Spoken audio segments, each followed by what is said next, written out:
नमस्कार दोस्तों, मैं अखिल वी अकेडमी में आपका एक बार फिर से स्वागत करता हूं। क्लास 12th की इकोनॉमिक्स है ये।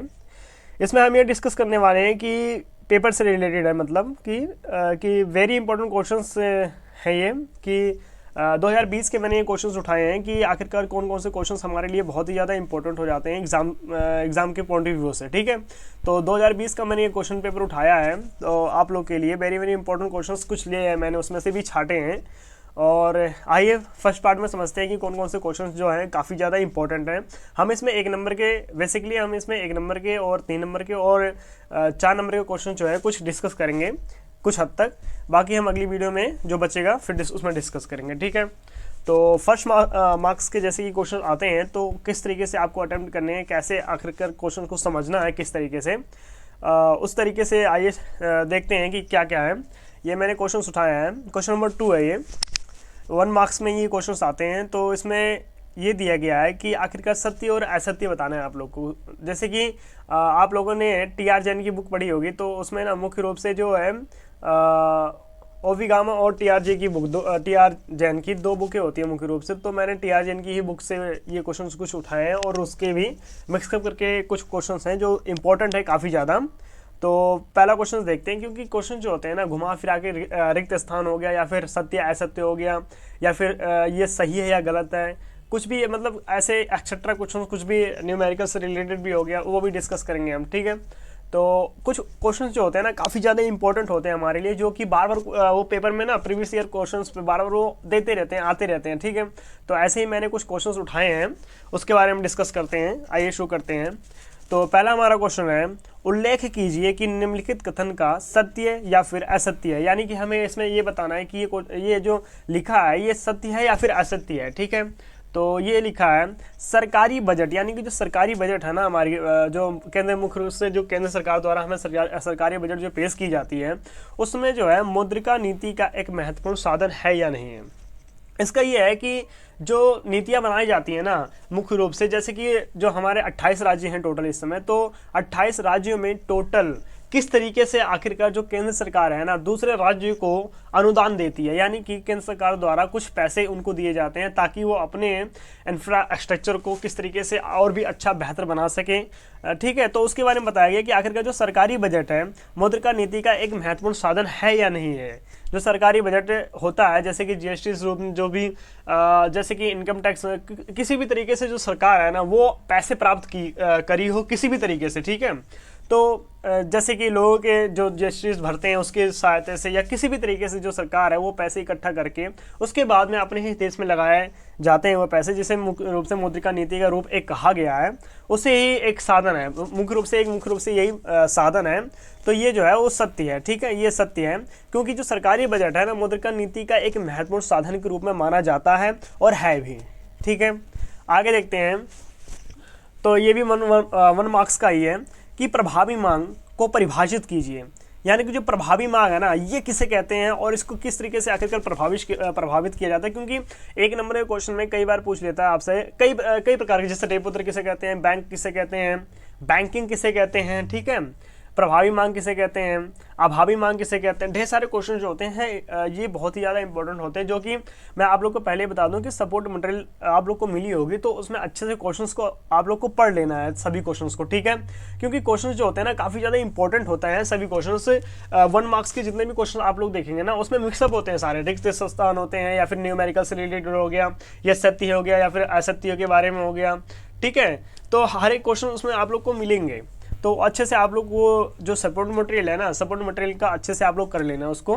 ठीक है, अभी हम ये डिस्कस करते हैं कि आखिर जो प्रभावी मांग है ना इसको किस तरीके से आखिरकार जो प्रभावित किया जाता है ना उसके बारे में है। जो सपोर्ट मटेरियल है ना वो सपोर्ट मटेरियल में बहुत ही ज़्यादा इंपॉर्टेंट क्वेश्चन होते हैं। उसमें ना सारे क्वेश्चन जो आपको दिए होते हैं ना 1 मार्क के, 3rd मार्क के, 4th मार्क के या फिर 6 मार्क्स के, जितने भी मार्क्स के दिए होते हैं सबको एक बार प्रैक्टिस अच्छे से कर लेना आप लोग को, ताकि जो है कि वो आगे आने वाली जो एग्जाम्स है ना उसमें उसकी तैयारी आप लोगों को पहले से करनी होगी। ठीक है, ताकि वो क्वेश्चंस आपको अटेम्प्ट करने में काफ़ी ज़्यादा परेशानी ना आए, काफ़ी ज़्यादा आसान लगे। ठीक है, अभी हम ये जानते हैं कि आखिरकार जो प्रभावी मांग है ना ये है क्या, ये किसे कहते हैं, इसकी परिभाषा क्या है आखिरकार। ठीक है, प्रभावी मांग अर्थव्यवस्था की मांग का एक स्तर है। जो अर्थव्यवस्था है ना उसकी एक तरीके से बहुत ही ज़्यादा मतलब मांग होते हैं ना, जैसे कि अर्थव्यवस्था में जो वस्तुएं होगी, सेवाएं होगी, किस तरीके से उसकी मांग की जाती है ना, उसकी एक तरीके से ना अर्थव्यवस्था में मांग का स्तर है जो समस्त पूर्ति से पूर्णतः संतुष्ट होती है। यानी कि जो मान लीजिए भारत देश में जितने भी लोग रह रहे हैं उनको मुख्य रूप से संसाधन जो चाहिए रहने खाने पीने के लिए, मतलब सोने के लिए हर जगह छत चाहिए, मतलब हर एक तरीके से जो लोग हैं किसी ना किसी तरीके से उनको संसाधन किसी ना किसी प्रकार का चाहिए, ठीक है। तो प्रभावी मांग का अर्थ यही है कि आखिरकार जो उन आवश्यकताओं की पूर्ति के लिए जिससे कि लोगों को संतुष्ट मिल रही है, जो लोगों को संतुष्टि मिल रही है, और इसलिए उत्पादन के द्वारा उत्पादन बढ़ाने या उपभोग घटाने की कोई प्रवृत्ति नहीं पाई जाती। यानी कि जो उपभोग है ना वो भी नहीं किया जाता है, और जो घटाने की भी जो उपभोग में उसमें भी कोई किसी प्रकार की कोई प्रवृत्ति नहीं की जाती है। तथा अन्य शब्दों में कहें तो समग्र मांग वह स्तर होता है जो पूर्ण संतुलन उपलब्ध करता है। यानी कि इसका अर्थ यही है कि भारत देश में संतुलन है या नहीं है, सभी प्रकार के जो लोग हैं ना संतुष्ट हैं या फिर नहीं संतुष्ट हैं। हमारे जितने भी 28 राज्य हैं और मुश्किल से 135 से 141 करोड़ की जो जनसंख्या हमारे भारत की है, तो वो किस तरीके से आखिरकार जो संतुष्ट हैं या फिर नहीं संतुष्ट हैं, ठीक है, उसके बारे में बताया गया है। उसके बारे में उपलब्ध है या नहीं है उनके लिए जो आवश्यकता संसाधन है उसके लिए, ठीक है। इसे मुख्य रूप से प्रभावी मांग कहा जाता है। आगे देखते हैं, ये भी 1 मार्क का क्वेश्चन है हमारे लिए कि राजकोषीय घाटे का अनुमान डैश सूत्र के द्वारा लगाया जाता है। ये बहुत ही ये जो राजकोषीय घाटा है ना ये मुख्य रूप से सरकारी बजट से है। तो सरकारी बजट वाले जितने भी क्वेश्चंस है ना वो हम आगे आने वाली वीडियोस में और भी ज़्यादा डिस्कस करके समझाएंगे आप लोगों को पूरे डिस्क्राइब करके, ठीक है। और इसमें हमने कुछ इंपॉर्टेंट क्वेश्चंस लिए हैं इसके, तो ये जान लेते हैं पहले 1 मार्क वाले कि आखिरकार जो रिक्त दान है इसका सूत्र क्या है इसका, ठीक है। तो राजकोषीय घाटे के जो गणना होती है ना उसके सूत्र जो निम्नलिखित होते हैं, जैसे कि जो राजकोषीय घाटा इक्वल टू कुल व्यय और माइनस है कुल प्राप्तियां से प्राप्त करके ही हम राजकोषीय घाटा ज्ञात कर सकते हैं। ये मैंने चैप्टर में भी अच्छे से समझाया राजकोषीय घाटे वाला। इसमें मैंने ढेर सारे क्वेश्चंस भी लिए थे, 2 से 3 क्वेश्चंस भी लिए थे, तो उसको भी आप लोग अच्छे से डिस्कस कर लेना, अच्छे से कर लेना, 2 से 3 बार वीडियोस को देखना, ताकि आपको जो है कि किसी भी तरीके का डाउट ना रहे। और अगर कोई भी डाउट हो तो कमेंट करके जरूर बताना कि आप लोग को ये मेरा डाउट है, ठीक है। तो आगे देखते हैं, अगला क्वेश्चन हमारा है फर्स्ट मार्क का, ये व्यापार अधिशेष को परिभाषित कीजिए। यानी कि जो व्यापार होता है ना हमारे भारत में, किस तरीके से भारत के द्वारा दूसरे देशों में व्यापार किया जाता है, उसे किसे कहते हैं, व्यापार अधिशेष क्या होता है। अधिशेष मेन पॉइंट है हमारे लिए कि अधिशेष क्या होता है। व्यापार तो हम लोग आम लोग जानते हैं कि व्यापार होता है क्या है, एक देश से दूसरे देश में जाना व्यापार कहलाता है, ठीक है, एक राज्य से दूसरे राज्य में जाना व्यापार कहलाता है। लेकिन व्यापार अधिशेष क्या होता है इसके बारे में डिस्कस करते हैं कि है क्या है, ठीक है। दो देशों के बीच होने वाले व्यापार में हमेशा एक देश को ही फायदा होना व्यापार अधिशेष कहलाता है। यानी कि जैसे कि चीन को आप जानते होंगे किस तरीके से आखिरकार जो भारत के साथ पहले ज़्यादा व्यापार किया जाता था, लेकिन इस समय आप लोग देखेंगे ना कि भारत और चीन की जो तालमेल है ना काफ़ी ज़्यादा ठीक नहीं है किसी न किसी तरीके से, क्योंकि जो चीन है ना वो दोगले के रूप में जाना जाता है, बहुत ही बेकार है, ठीक है। तो उस तरीके से आप लोग जानते हैं 13 चैप्टर है भारतीय अर्थव्यवस्था के विकास के रूप में, 13 चैप्टर है, उसमें भी भारत और चीन के बारे में मैंने डिस्क्राइब करके पूरी तरीके से बताया आप लोग को कि किस तरीके से आखिरकार जो भारत और चीन है उसके संबंध किस तरीके से रहे और किस तरीके से उसके संबंध बिगड़े हैं, कैसे रहे कैसे नहीं रहे, ठीक है। तो एक हिसाब से जो चीन के साथ व्यवहार रहा ना अपना, पहले बहुत ही ज़्यादा व्यापार चीन से जो है ना बहुत ही ज़्यादा आयात किया जाता था, वस्तुओं का बहुत ही ज़्यादा मंगाया जाता था। लेकिन इस समय जो है ना भारत आत्मनिर्भर बन चुका है, तो कुछ ही वस्तुओं को, खास ही जो मेन पॉइंट्स है वस्तु जो भारत में नहीं बन सकती है ना, इंफ्रास्ट्रक्चर इतना अच्छा जो जिन स्तर पे नहीं है, वो उन स्तरों पर ही सिर्फ जो है कि भारत ना दूसरे देशों पर ही निर्भर रहता है। बाकी तो अपने ही देश में सब आप लोग जानते होंगे कि भारत जो है काफ़ी ज़्यादा डेवलप हो चुका है इस समय, ठीक है। तो यही कहलाता है कि जो कुछ देश होते हैं ना, जैसे श्रीलंका के बारे में आपने कहानी सुनी होगी 2-3 महीने पहले कि वहाँ पर पूरी सरकारी गिर पड़ी, ठीक है, जो भी सरकार थी मतलब पूरी सरकारी गिर पड़ी वहाँ की। तो किस तरीके से आखिरकार जो देश है ना एक दूसरे पर निर्भर नहीं रहना चाहिए। ज़्यादा जो श्रीलंका देश है ना वो चीन पर निर्भर रहता था। चीन की आधी ज़्यादा प्रॉपर्टी ना श्रीलंका की है और चीन की है, ठीक है। श्रीलंका की आधी ज़्यादा जो प्रॉपर्टी है वो चीन की है, 30 से 40% कम से कम इतना तो है ही है। ज़मीनें पूरी हड़प ली उन्होंने, ठीक है, इस तरीके से है। जो देश होते हैं ना आपस में किस तरीके से आखिरकार व्यापार कर रहे हैं और उन्हीं देशों में से केवल एक ही देश को ज़्यादा फ़ायदा होता है, उसे ही ही व्यापार अधिशेष कहा जाता है। फॉर एग्जाम्पल, जैसे उदाहरण के लिए भारत के साथ व्यापार में ब्रिटेन हमेशा व्यापार अधिशेष की अवस्था में रहता है, यानी कि जो ब्रिटेन है ना, हमेशा ब्रिटेन को काफ़ी ज़्यादा फायदा होता है भारत के साथ अगर व्यापार करता है तो, ठीक है। इसका मतलब ये था कि आपसी व्यापार में ब्रिटेन को ज़्यादा फ़ायदा होता है, यानी कि जो ब्रिटेन है ना कहीं उसको काफ़ी ज़्यादा फ़ायदा होता है इस तरीके से कि जो ब्रिटेन है, जैसे कि जो देश ज़्यादा टेक्नोलॉजी वाले हैं वो देश जो है ज़्यादा फ़ायदा उन देशों को तो होगा ही होगा, जैसे यूएसए हो गया और फ्रांस हो गया, ब्रिटेन हो गया, चीन हो गया, जापान हो गया। इन सब देशों में ना ज़्यादा आप देखेंगे कि टेक्नोलॉजी जो है ना काफ़ी ज़्यादा बढ़ गई है, लेकिन भारत में जो भारत का इंफ्रास्ट्रक्चर है ना काफ़ी ज़्यादा ना वो अभी तक बढ़ा नहीं है इतना ज़्यादा, ठीक है। तो इसी किसी न किसी तरीके से जो भारत है ना दूसरे देशों पर निर्भर रहता ही रहता है, ठीक है। लेकिन भारत जो है इस समय काफ़ी ज़्यादा डेवलप हो चुका है, ठीक है। आगे देखते हैं, आगे आने वाले समय में और भी ज़्यादा हमारा जो भारत देश है वो काफ़ी ज़्यादा डेवलप हो जाएगा, ठीक है। आगे देखते हैं, 3rd मार्क्स का ये हमारा है क्वेश्चन। अंतिम वस्तुओं के अंतर्गत केवल वही वस्तुएं शामिल की जाती हैं जो ग्रस्तों यानी कि जो ग्राहकों द्वारा उपभोग की जाती हैं। इसका अर्थ क्या है कि आखिरकार जो अंतिम वस्तुएं हैं ना इसके अंतर्गत केवल वही वस्तुएं शामिल की जाती हैं जो कि ग्राहकों द्वारा उपभोग की जाती हैं, जो ग्राहक होते हैं जो संसाधनों का उपभोग करते हैं, खरीदते हैं, ठीक है। और दिए गए कथन का मान्यकरण द्वारा समर्थन अथवा खंडन कीजिए। इसका अर्थ क्या है कि हम इसमें ये डिस्कस करेंगे कि अंतिम वस्तुएं क्या होती हैं, अंतिम वस्तुएं होती कौन सी हैं, या तथा वो तैयार किस समय होती हैं, ठीक है, या उनका जो अंतिम वस्तुएं होती क्या है, किस तरीके से होती हैं, तथा वे किन वस्तुओं में शामिल की जाती हैं, इसके अंतर्गत हम ये देखेंगे शामिल की जाती है, उसके बारे में डिस्कस करेंगे, ठीक है।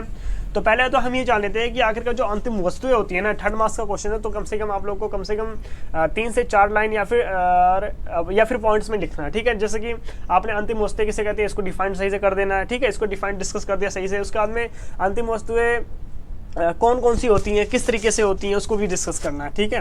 अंतिम वस्तुएं वह वस्तुएं होती हैं जो उत्पादन की सीमा रेखाओं को पार कर चुकी हैं। इसका अर्थ क्या है कि जो अंतिम वस्तुएं हैं ना वो सीमा रेखा को पार कर चुकी हैं। इसका अर्थ क्या है कि उसका मूल्यवान, उसका जो इस तरीके से मतलब तैयार हर तरीके से उसका ना सही से तैयार कर चुका है। उसकी जीएसटीज होगी, जितनी भी सरकार के द्वारा जीएसटीज पे की जा रही हैं वो भी तैयार हो चुकी है, मतलब जीएसटी आप सरकार को दें। जैसे कि कुछ वस्तुएं ना मध्यवर्ती वस्तुएं होती हैं, जो माध्य होती हैं उनका अभी तक ना तो मूल्य सही से तय किया गया है, ना तो सरकार को इसके प्रति जीएसटी दिया जा रहा है, तो उसके बारे में बताया गया है, ठीक है। तो अंतिम वस्तुएं वह वस्तुएं होती हैं जो मुख्य रूप से पूरी तरीके से तैयार की गई होती हैं, तैयार हो चुकी होती हैं, उसका मूल्य तथा सही से उसका चेकिंग जो होता है, सही से उसका प्रोसेस जो होता है उसका ऑलमोस्ट पूरा तरीके से कंप्लीट हो चुका होता है। सरकार को इसके प्रति जो होता है जीएसटीज भी जो होती है पेबल होती है, ठीक है, दे दी गई होती हैं।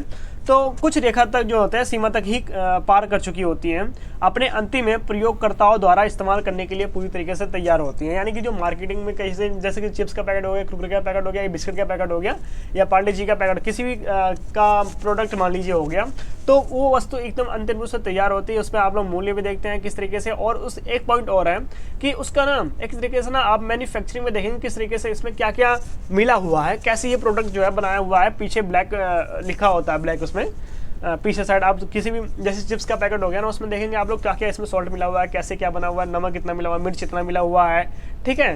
तो हर एक चीज़ उसमें आप लोग देखेंगे, कभी आप लोग देखना ध्यान से, ठीक है। अब इसमें ये जान लेते हैं कि आखिरकार जो अंतिम वस्तु होती है ना इसके अंतर्गत होती क्या क्या है, ठीक है।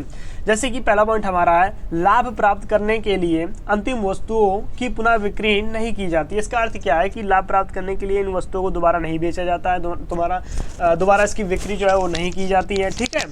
और आगे देखते हैं, दूसरा पॉइंट हमारा है, अंतिम वस्तुएं उत्पादन सीमा को, जो सीमा रेखा होती है ना उससे बाहर है होती है। यानी कि जो अंतिम वस्तुएं होती हैं जो उत्पादन रेखा सीमा होती है ना उससे एक मुख्य रूप से बहुत ज़्यादा बाहर ही होती हैं, क्योंकि जो मध्यवर्ती वस्तु होती है ना वो ही सिर्फ इसके अंतर्गत ही रहती है, लेकिन जो अंतिम वस्तु होती है ना उसको बाहर ही कर दिया जाता है, बाहर ही होती है मुख्य रूप से।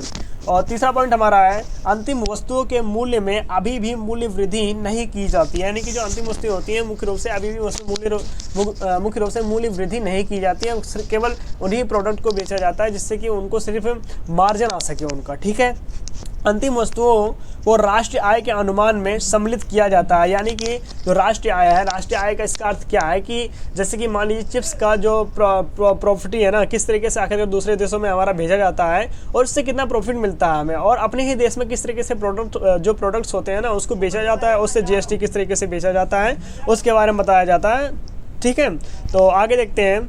जैसे कि 3rd मार्क्स का अगला क्वेश्चन है, मैंने यहाँ 2 क्वेश्चंस लिए हैं तो इसमें हम ये डिस्कस करेंगे। ये भी एक क्वेश्चन हमारे लिए है, ठीक है, अथवा में दे रखा है क्योंकि ये एक ही चैप्टर के क्वेश्चंस हैं तो काफ़ी ज़्यादा दोनों ही इंपॉर्टेंट हैं। दोनों में से अगर कुछ भी कोई भी क्वेश्चन आ गया तो आप आसानी से कर सकते हो क्योंकि ये काफ़ी ज़्यादा इंपॉर्टेंट क्वेश्चन है। ठीक है, तो तीसरा है 13वां है, एक काल्पनिक संख्यात्मक उदाहरण का प्रयोग करते हुए वाणिज्यिक बैंक द्वारा साख निर्माण प्रक्रिया की व्याख्या कीजिए। यानी कि जो बैंक है ना, साख निर्माण प्रक्रिया बैंक है ना, इसके किस तरीके से आखिरकार जो वाणिज्यिक बैंक है ना इसकी साख निर्माण प्रक्रिया किस तरीके से की जाती है, इसको आपको सही से समझना है क्योंकि ये क्वेश्चन बहुत ही ज़्यादा इंपॉर्टेंट है। ठीक है, इसमें आपको जैसे दे देगा ना 30 दे देगा, 20 दे देगा, 10 दे देगा। ठीक है, इस तरीके से आपको साख निर्माण प्रक्रिया ज्ञात करनी है। अभी हम देखते हैं वीडियो में आगे। ठीक है, और ये मैंने चैप्टर में भी अच्छा खासा करवाया है आप लोगों को कि जो बैंकिंग का है ना, बैंकिंग का पार्ट 2 में, चैप्टर के पार्ट 2 में अच्छे से उसको डिस्कस करके मैंने समझाया है। ठीक है, तो अच्छे से आप लोगों को कर लेना क्योंकि बहुत ही ज़्यादा इंपॉर्टेंट क्वेश्चन है ये। ठीक है, और अगला अथवा में दे रखा है कि केंद्रीय बैंक सरकार के बैंकर का कार्य करता है अथवा विस्तार पूर्वक ज्ञात कीजिए। इसका अर्थ क्या है कि जो बैंकिंग कार्य है ना, केंद्रीय बैंक है ना, इसके कार्य हमें बताने हैं मुख्य रूप से। क्वेश्चन को सही से समझना है हमने कि अगर क्वेश्चन दे क्या रखा है, क्वेश्चन को अगर आपने सही से नहीं समझा, 2 से 3 बार नहीं पढ़ा, माइंड में सेट नहीं हुआ तो क्वेश्चन में कंफ्यूज हो जाएंगे, कुछ किसी और चीज़ का आंसर किसी और में लिख कर चले आएंगे। ठीक है, तो ऐसा नहीं होना है कि केंद्रीय बैंक जो होता है ना उसके क्या क्या कार्य होते हैं उसके बारे में डिस्कस करेंगे हम। ठीक है, तो पहले तो हम ये जान लेते हैं कि वाणिज्य बैंक द्वारा साख निर्माण प्रक्रिया है क्या।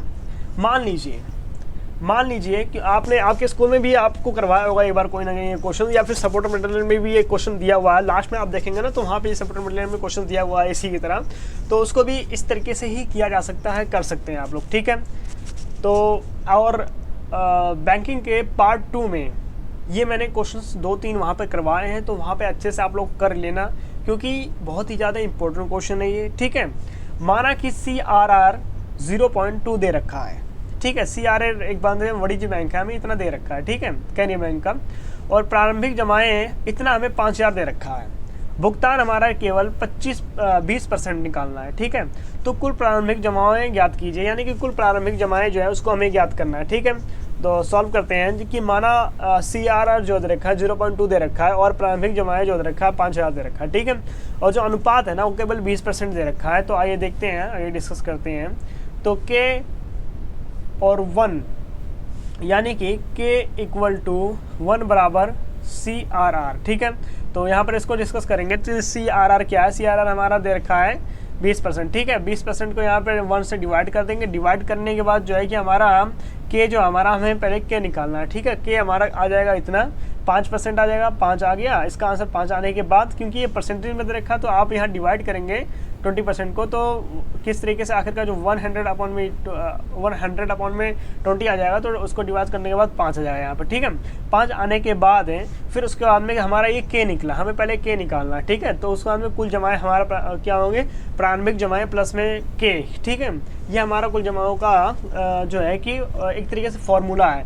जैसे कि यहाँ पर कुल प्रारंभिक जमाएं ज्ञात करना है हमें। ठीक है, कुल प्रारंभिक जमाएं ज्ञात करने का फॉर्मूला यही होता है हमारा, कुल जमाएं इक्वल टू प्रारंभिक जमाएं प्लस में K। ठीक है, तो प्लस में इंटू K है, तो इंटू K करके वो जो आंसर है आप निकाल सकते हैं आसानी से। ऐसे मैंने 3 से 4 क्वेश्चन जो है ना वहाँ पर करवाया है मैंने, तो वहाँ पे आप लोग अच्छे से कर लेना क्योंकि जो चैप्टर्स में अच्छे से समझाया है ना मैंने, वो कुछ अलग ही पॉइंट है। ठीक है, तो उसमें सही से डिस्क्राइब करके मैंने समझाया है। अभी आप लोग के एग्जाम से इसलिए मैंने ये कुछ क्वेश्चंस लिए इंपॉर्टेंट, जो कि काफ़ी ज़्यादा इंपॉर्टेंट है। पार्ट 2 में आने वाली वीडियो में और भी अच्छे से हम इस क्वेश्चन को और भी ज़्यादा डिफाइन करेंगे अच्छे से। ठीक है, तो ये टोटल कुल जमाएँ जो हो गया 2500 आ गया, 25,000 आ गया। ठीक है, आगे देखते हैं केंद्रीय बैंक किसे कहते हैं। यहाँ पर मैंने कुछ क्वेश्चंस लिए हैं अपने आप से कि काफ़ी ज़्यादा जो इंपॉर्टेंट होते हैं ना, जैसे कि आप लोग हमेशा सर्च मारते हैं कि वीडियो कौन सी इंपॉर्टेंट होती है काफ़ी ज़्यादा, या फिर जैसे कि मुझे वही क्वेश्चन मिल जाए जो पेपर में आने वाला है, ऐसा कुछ नहीं है, ठीक है। जो तो कुछ ही ज़्यादा इंपॉर्टेंट क्वेश्चन है जो मैंने लिया है यहाँ पर आप लोग को समझाने का प्रयास किया करेंगे कि आखिरकार जो केंद्रीय बैंक है ना, किसे कहते हैं, केंद्रीय बैंक है क्या, ठीक है। एक ही देश की बैंकिंग व वित्तीय प्रणाली में सर्वोच्च संस्था है। जो केंद्रीय बैंक है ना, एक बहुत ही बड़ी संस्था है जो देश की मौद्रिका में बैंकिंग ढांचे का संचालन, नियंत्रण तथा निर्देशन एवं निर्माण करती है, ठीक है, तथा देश के हित में मौद्रिक नीति का निर्माण करती है। जो नीति है ना,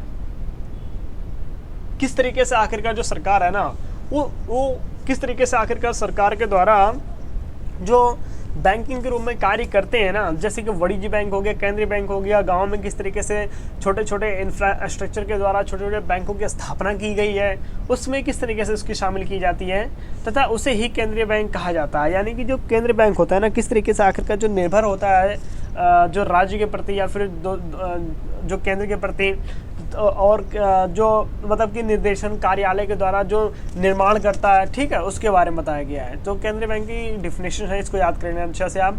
और वाणिज्य बैंक किसे कहते हैं, ये हम डिस्कस करेंगे। आखिरकार जो वाणिज्य बैंक होता है ना, ये किसे कहते हैं, ये है क्या, ठीक है।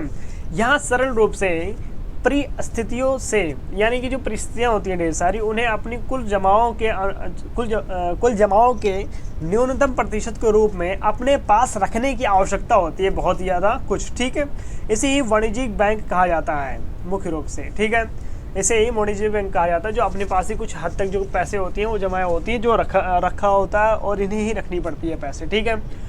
रेपो दर किसे कहते हैं, ये 1 नंबर के क्वेश्चन में आता है, इसलिए मैंने ये क्वेश्चन दिया आप लोगों के लिए कि आखिरकार जो इंपॉर्टेंट क्वेश्चन है हमारे लिए कि रेपो दर किसे कहते हैं। कई बार आ जाता है ना कि रेपो दर किसे कहते हैं, या फिर रेपो रेट किसे कहते हैं, ठीक है। ढेर सारे ऐसे क्वेश्चंस होते हैं, बन जाते हैं, तो कंफ्यूज नहीं होना है, क्वेश्चन को सही से पढ़ना है, बुक को 2 से 3 बार पढ़ना है, सही से डिस्कस करके, और वीडियोस को 3 से 4 बार देखना, ताकि जो क्वेश्चन है ना सही से डिस्कस हो सके, सही से कर सको आप लोग, ठीक उसको, ठीक है। रेपो दर वह दर होती है जिस दर पर केंद्रीय बैंक द्वारा वाणिज्यिक बैंकों को अल्पकालीन ऋण देता है, इसे ही रेपो दर कहा जाता है। यानी कि जो केंद्रीय बैंक होता है ना, छोटे बैंकों को कुछ ना कुछ किसी न किसी तरीके से अनुदान या फिर एक हिसाब से पैसे थोड़ा सा देता है, तो इसे मुख्य रूप से रेपो दर कहा जाता है। जो केंद्रीय बैंक होता है वाणिज्य बैंकों को किसी न किसी तरीके से अनुदान देता है, पैसे देता है, तो कुछ ना कुछ उससे हेल्प मिल जाती है उन्हें, तो इसे मुख्य रूप से रेपो दर कहा जाता है। अगला हमारा पॉइंट है, व्यापारिक बैंकों के क्या क्या कार्य होते हैं। ये बहुत ही ज़्यादा इंपॉर्टेंट है, या फिर केंद्रीय बैंक मान लीजिए या फिर व्यापारिक बैंक मान लीजिए। व्यापारिक बैंक पहले पढ़ते हैं, उसके बाद केंद्रीय बैंक के बारे में डिस्कस करेंगे, ठीक है। तो पहला हमारा है व्यापारिक बैंकों के क्या क्या कार्य होते हैं। पहला हमारा है जमा स्वीकार करना, यानी कि जो जमा स्वीकार करते हैं, इसके बारे में जान लेते हैं। व्यापारिक बैंकों का मुख्य कार्य जमा स्वीकार करना होता है। इसका अर्थ क्या है कि इसका मुख्य कार्य यही होता है कि पैसों को जमा करना ज़्यादा। लोग अपनी नकद को यहाँ चेक जमा या फिर गैर जमा के द्वारा पैसों को ज़्यादा जमा करवाते हैं, और उसे जमा स्वीकृति भी कहा जाता है। इसका अर्थ क्या है कि जमा स्वीकृति का भी स्वीकार का यही अर्थ होता है कि जो बैंक होते हैं ना, जो वाणिज्य बैंक होते हैं ना, मुख्य रूप से किस तरीके से लोगों से किस तरीके से पैसों को इकट्ठा करते हैं, उसके बाद में उन पैसों को इकट्ठा करने के बाद वो केंद्रीय बैंक के पास भेज देते हैं, ठीक है। और केंद्रीय बैंक इसके बदले उन्हें कुछ ना कुछ अनुदान, कुछ ना कुछ प्रतिशत जो है देता है पैसे के रूप में, ठीक है। और चेक जमा, दूसरा हमारा पॉइंट है चेक जमाएँ किस तरीके से होती हैं। ये कुछ पॉइंट्स हैं, इसको आप लोग सही से अगर आप नोट डाउन कर लेंगे, लिख लेंगे ना, तो काफ़ी ज़्यादा इंपॉर्टेंट होगा आपके लिए, ठीक है। और एग्जाम के पॉइंट ऑफ व्यू से भी काफ़ी ज़्यादा इंपॉर्टेंट होगा, क्योंकि आप लोग का 15 दिसंबर को शायद पेपर है इसका, हाँ 15 दिसंबर को ही पेपर है। तो अच्छे से आप लोग पढ़ लेना, डिस्कस कर लेना, क्योंकि काफ़ी ज़्यादा इंपॉर्टेंट है। मैथमेटिक्स में भी मैंने 2 से 3 वीडियोज़ बनाए हैं एपिसोड वाइज, तो उसको भी अच्छे से आप लोग देख लेना, ठीक है। चेक जमा वह जमाएँ होती हैं जिन्हें किसी भी समय चेक जारी करके निकलवाया जा सकता है, और उसे ही चेक जमा मुख्य रूप से कहा जाता है। आगे देखते हैं गैर चेक जमाएँ क्या होती हैं, यानी कि जो गैर चेक जमाएँ होती हैं ये है क्या। गैर चेक जमा वह जमा होती हैं जिन्हें चेक जारी करके किसी भी समय नहीं निकाल पाया जा सकता है, और इन्हें जमाओं को निश्चित समय की अवधि के में ही निकाला जा सकता है। यानी कि जो कुछ अकाउंट होते हैं ना, जैसे कि RPF जैसे कुछ अलग सा पॉइंट कहते हैं इसको, कि ये अकाउंट है, जैसे कि PF होता है, कुछ अकाउंट ऐसे कुछ होता है कि उसको तोड़वाने के बाद ही जाकर के आप पैसे निकाल सकते हो, उसके अलावा पैसे नहीं निकाल सकते हो। बैंकों में होगा आपका अकाउंट, तो शायद आपको पता हो, ठीक है। अब अगला पॉइंट हमारा है ये बहुत ही ज़्यादा इंपॉर्टेंट क्वेश्चन है हमारे लिए, ठीक है। एग्जाम के पॉइंट ऑफ व्यू से ये चाहे बोर्ड में हो, प्री बोर्ड में हो, या किसी भी तरीके से हो, स्कूल के टीचर्स क्यों ना कहें आप लोग को कि क्वेश्चन बहुत ही ज़्यादा इंपॉर्टेंट है तो है कि केंद्रीय बैंक के क्या कार्य होते हैं। ये 3 नंबर के क्वेश्चन में आता है, ठीक है। 3 नंबर के मार्क्स में आता है कि आखिर जो केंद्रीय बैंक होता है ना, इसके क्या क्या कार्य होते हैं। या फिर कभी बार आप लोग को 4 नंबर के क्वेश्चन भी पूछ लेता है, ठीक है। आगे देखते हैं। पहला हमारा पॉइंट है बैंकों का बैंक, यानी कि जो बैंकों का बैंक ये क्या है, डिस्कस करते हैं सही से कि आखिरकार जो है क्या ये बैंकों का बैंक। केंद्रीय बैंक में बैंकों के लिए बैंक का कार्य करता है, यानी कि जो केंद्रीय बैंक है ना, उसके अलावा जो वाणिज्य बैंक होते हैं, छोटे छोटे जो बैंकिंग होती है, जैसे प्राइवेट बैंक हो गए, तो किस तरीके से आखिरकार जो बैंकिंग होता है ना, किस तरीके से कार्य करते हैं उसके बारे में ये। और केंद्रीय बैंक का अन्य बैंकों के साथ वही संबंध होता है जो कि व्यापारिक वाणिज्य अपने ग्राहकों के साथ हो, यानी कि जो केंद्रीय बैंक होता है ना, एक मुख्य रूप से जो केंद्रीय बैंक हो गया, उसके नीचे जो हो गया वाणिज्य बैंक हो गया, उससे नीचे जो हो गया वाणिज्य बैंक के अंतर्गत जो आते हैं वो ग्राहक आते हैं मुख्य रूप से, जो कि उनके साथ जो कम्युनिकेशन होता है उनका किस तरीके से होता है, कैसा उसका संबंध होता है, उसके बारे में बताया गया है, ठीक है।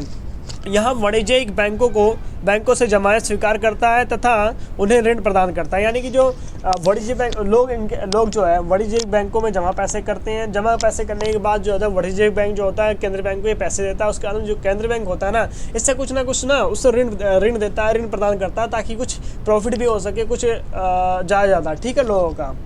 और उस बैंक का भी, जैसे कि व्यापारिक बैंक का, जो छोटे छोटे बैंक स्तर के जो बैंक होते हैं उनको भी, ठीक है। तो नोट मैंने कुछ एक लिखा है, इसके बारे में जानते हैं। यहाँ वह दरें होती हैं जिस दर पर केंद्रीय बैंक वाणिज्य बैंकों को ऋण अल्पकालीन प्रदान करता है, इसे रेपो दर भी कहा जाता है, ठीक है। आगे देखते हैं मुद्रा जारी करना। दूसरा पॉइंट हमारा मुद्रा जारी करना। इसका अर्थ क्या है कि मुद्रा जारी किस तरीके से किया जाता है। वर्तमान समय में संसार के प्रत्येक देश में नोट जारी करने का अपना केवल केंद्रीय बैंकों को ही अधिकार होता है, यानी कि जो केंद्रीय बैंक होते हैं ना, प्रत्येक देश का अपना अपना अलग ही राज्य का, मतलब अलग अलग देश का, तो अलग अलग देश का अपना एक तरीके से केंद्रीय बैंक स्थिर होता है। केवल वही नोटों को जारी करवा सकते हैं, ठीक है। पूरे देश में केवल वही नोटों को मतलब जारी करवा सकते हैं, नए नए नोट बना सकते हैं, नए नए जो डिजाइंस आते हैं, कुछ भी किसी तरीके से जो पेपर्स होते हैं उनके, तो वही दूसरे देशों के साथ अपना संपर्क बनाते हैं, ठीक है। इस कार्य का इतना ज़्यादा महत्व होता है कि जो केंद्र को निर्गमन बैंक भी कहा जाता है, यानी कि जो केंद्र है ना, काफ़ी ज़्यादा इंपॉर्टेंट होता है हमारे लिए, उसको एक हिसाब से निर्गमन बैंक भी कहा जाता है। आगे देखते हैं सरकार का बैंक, यानी कि जो सरकार है ना, किस तरीके से सरकार के बैंक के अंतर्गत इसको शामिल किया जाता है। केंद्रीय बैंक के कार्य के अंतर्गत ही एक भाग है इसका। तो सरकारी बैंक, केंद्रीय बैंक सभी देशों में सरकार बैंक के रूप में एजेंट के रूप में कार्य करते हैं, परामर्शदाता के रूप में कार्य करते हैं, यानी कि जो एजेंट होते हैं ना, कई देशों में आपने देखा होगा कि किसी देश में हमारे जो इनकम से रिलेटेड हो गया या फिर किसी भी तरीके से हो गया, भारत सरकार के द्वारा एक जो होता है वहाँ पर भेज दिया जाता है, और उसके अंतर्गत उसी देश में जो इंफ्रास्ट्रक्चर होता है उसका और उसकी जो आय होती है ना, किसी भी देश का, जैसे कि भारत से मान लीजिए हमें डॉलर भेजना दूसरे देश में USA में, तो डॉलर आसानी से भेज सकते हैं, ठीक है। तो ऐसे ही मान लीजिए कि प्रमाश दाता के रूप में, मतलब कि वित्तीय दाता के रूप में जो ये सारी कार्य होते हैं, क्रियाएं होती हैं, जो लोग होते हैं ना, वो कार्य करते हैं, ठीक है। तो सरकारी बैंक के रूप में यहाँ सरकारी विभागों के खाते जो होते हैं इसमें रखे जाते हैं और इसके अंतर्गत ही शामिल किए जाते हैं। फॉर एग्जांपल, उदाहरण के लिए जैसे कि यहाँ दिया गया है, यहाँ सरकार के लिए उसी प्रकार के कार्य होते हैं जिस प्रकार से व्यापारिक बैंक अपने ग्राहकों के साथ कार्य करते हैं, ठीक है। आई होप आपको अच्छे से समझ आया हो ये है क्या, ठीक है। और अंतिम ऋणदाता, यानी कि अंतिम ऋणदाता किस तरीके से कार्य करते हैं। देश के अन्य व्यापारिक बैंकों के लिए यहाँ भी केंद्रीय बैंक अंतिम ऋणदाता के रूप में कार्य करता है। जैसे कि बैंकों को सभी प्रकार से ऋण प्राप्त नहीं हो पाता है, तो तब केंद्रीय बैंक जो होता है, केंद्रीय बैंक से ऋण मांग करते हैं, ऋण की वाणिज्य बैंक के द्वारा, ठीक है। वाणिज्य बैंक जो होते हैं केंद्रीय बैंक से मांग करते हैं कि हमें कुछ पैसे या फिर इन्वेस्टमेंट चाहिए, और केंद्रीय बैंक उचित प्रतिभूतियों के आधार पर व्यापारिक बैंकों को ऋण प्रदान करता है, और यहाँ न केवल संकट के समय बैंकों को ऋण देता है, बल्कि दिवालियों के लिए रक्षा के लिए गारंटीकर्ता के रूप में सदा इसका ध्यान भी रखता है, ठीक है। तो ये भी काफ़ी ज़्यादा इंपॉर्टेंट है कि आखिरकार जो केंद्रीय बैंक होता है ना, किस तरीके से छोटे छोटे बैंकों का ध्यान रखना उसका होता है, ताकि जो दिवालियाँ निकल जाते हैं, तो दिवालियों का अर्थ ये है कि जो बैंक है ना वो लुट गया है या फिर किसी भी तरीके से उसका माइनस में जा रहा है, सारे अमाउंट्स जो किस तरीके से उसके पास खुद ही पैसे नहीं बचे, तो इस तरीके से जो केंद्रीय बैंक है ना किस तरीके से छोटे छोटे बैंकों की मदद करता है, ठीक है, उसके बारे में उसके बारे में याद दे रखा पॉइंट। और पांचवा हमारा है मुद्रा का नियंत्रण, यानी कि ये भी काफ़ी ज़्यादा इंपॉर्टेंट होता है हमारे लिए कि जो केंद्रीय बैंक है ना किस तरीके से आखिरकार जो मुद्रा है ना उस पर कैसे नियंत्रण रख सके अपना, ठीक है। तो साख नियंत्रण से अभिप्राय है साख की मात्रा में देश की मुद्रिका आवश्यकताओं के अनुसार कमियां और वृद्धि करता है, यानी कि जो हमारा जो केंद्रीय बैंक है ना एक हिसाब से हमारे देश में कहीं ना कहीं बहुत ही ज़्यादा जो इंफ्रास्ट्रक्चर है काफ़ी ज़्यादा वृद्धि उसका विकास करता है, और कहीं ना इसकी काफ़ी ज़्यादा कमियां भी हो ही जाती हैं, करनी ही पड़ती हैं, ठीक है। तो उसको उसी हिसाब से उसके अकॉर्डिंग ही और दूसरे शब्दों में कहें तो केंद्रीय बैंक अर्थव्यवस्था के आर्थिक हितों का ध्यान में रखकर मुद्रा पूर्ति तथा साख नियंत्रण करती है, यानी कि सभी प्रकार के जो है सभी प्रकार की जो कमियां हैं निर्धनता के आधार पर या फिर किसी भी तरीके के आधार पर, तो उस हिसाब से जो मुद्रा है ना मुद्रा की पूर्ति करती है और उस पर मुख्य रूप से साख पर नियंत्रण करती है। इसका मुख्य रूप से यही कार्य होता है। तो आई होप वीडियो आप लोग को अच्छे से समझ आया हो, और आने वाली वीडियो में हम और भी क्वेश्चंस को डिस्कस करेंगे। अभी तो हमारी ये फर्स्ट वीडियो थी, जहाँ तक काफ़ी अच्छे से आप लोग को समझ आया हो। तो अगर वीडियो आप लोग को अच्छे से समझ आया हो तो वीडियो को लाइक शेयर एंड कमेंट करना ज़रूर, और हमारे चैनल पर अगर पहली बार आए हैं तो सब्सक्राइब जरूर करना, और कमेंट करके आप लोग जरूर बताना कि आप लोग को वीडियो कैसे लगा और भी किस तरीके से आखिरकार जो क्वेश्चंस है ना वो कैसे चाहिए आप लोग को, ठीक है। जैसे कि मान लीजिए कि मैंने जैसे कि 2020 के क्वेश्चन उठाए हैं तो काफ़ी ज़्यादा ये इंपॉर्टेंट थे जो कि पेपर 1 के मैंने उठाए हैं ये। बाकी आने वाली वीडियो में 15 तारीख को मान लीजिए आप लोग का एग्जाम है तो 1 से 2 वीडियोस और बनाएंगे इससे रिलेटेड, उसमें आप लोग के मैथमेटिक्स के भी क्वेश्चंस रहेंगे और कुछ अर्थव्यवस्था के जो विकास है ना इंडियन इकोनॉमिक्स है तो उसके भी कुछ इंपॉर्टेंट क्वेश्चन रहेंगे। तो मान लीजिए माइक्रो इकोनॉमिक्स के जो क्वेश्चन थे काफ़ी ज़्यादा इंपॉर्टेंट थे, इसलिए हमने डिस्कस करने के लिए उठाया है, ठीक है। तो अब मैं आपसे अगली वीडियो में मिलूंगा, तब तक के लिए जय हिंद जय भारत।